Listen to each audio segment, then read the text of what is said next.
Ne naștem cu toții ființe umane, apoi doar trecând prin viață și reușind să demonstrăm prezența și capacitatea de dobândire a unor valori umane, putem spune că suntem oameni. Ne naștem cu toții ființe umane și modul cum reacționăm și ținem piept la greutățile ce ne oferă viața ne determină dacă suntem doar ființe sau dacă suntem oameni. Asupra devenirii omului influențează mult persoanele din jurul său, căci în mare parte și prin influența lor se formează personalitatea, iar personalitatea, ce dă dovadă de valori esențiale umane ca dreptatea, iubirea, libertatea, toleranța, ajutorul, compasiunea, este considerată om. Dacă ar fi să luăm viața de la capăt, copilăria este o etapă a vieții cea mai inofensivă, cea mai magică. Câte reușim să facem doar în copilărie? Câte reușim să vedem și să înțelegem acest castel în care regii sunt copiii? Copilăria e începutul tuturor începuturilor, începutul primelor zile de viață, începutul primei iubiri și a primei prietenii. Sufletul copilului păstrează o inocență sub atingerea căreia totul împrumută ceva din farmecul unui vas.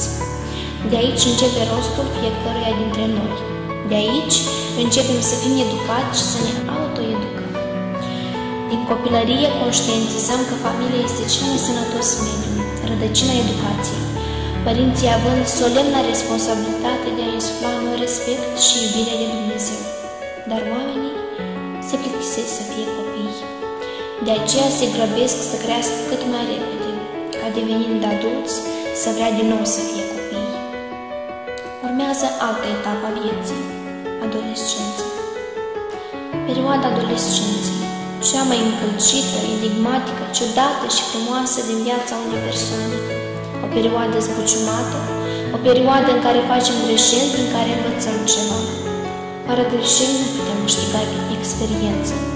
În această perioadă avem multe lucruri pe care le regretăm, multe decizii pripite pe care am fi vrut să nu le fi luat, multe nehotărâri, multe griji inutile, mult stres. Credem că visele se pot împlini, de aceea uneori fabulăm și ne oprim la visare. Adolescența este o perioadă foarte frumoasă.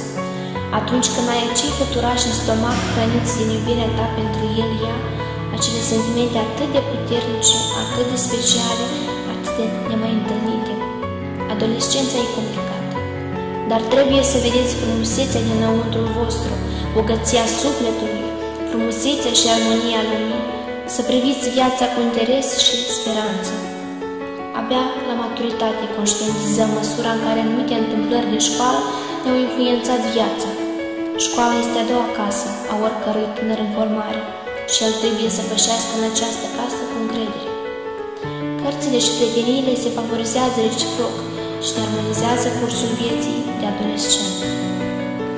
Fiecare din noi ne regăsim în unele momente în care ne dorim să fim ființe umane mai pure, mai sincere, în ochii cărora lumea din jurul nostru s-ar privi și ar fi împlinită.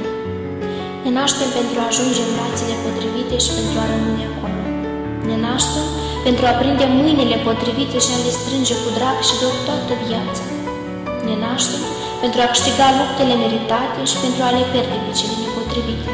Ne naștem pentru a învăța lecțiile potrivite, pentru a le oferi și pentru a le șterge atunci când sufletul ne cere asta. Ne naștem pentru a ne antrena o viață întreagă, ca în final să ne retragem frumos, cu sufletul plin de medalii, cu răni și cicatrici, cu victorii și eșecuri, dar cu plăcerea de a ne fi trăit fiecare luptă cu demnitate. Ne naștem pentru a pierde unele curse, tocmai pentru a învăța ce înseamnă o victorie.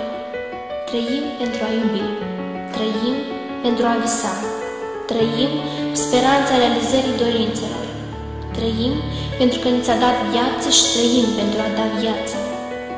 Pentru fiecare dintre noi este scris un plan de viață, un cuprins al vieții. Noi trebuie doar să avem grijă cum îl scriem sau cum îl rescriem, astfel încât să-l punem cu grijă în aplicare. Cu cine îl scriem? Toți pornim cu un cuprins bun, dar depinde de fiecare în parte cum își numește capitolele.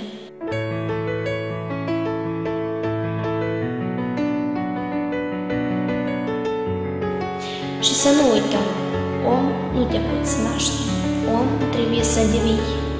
Copacul este asemenea unui om care avansează pe parcursul anilor, așa cum ființa umană crește spiritual, așa copacul se înalță în lumină cerească. Să observăm că viața trece, iar ca să treacă mai frumos, bucurați-vă de ea alături de cei dragi.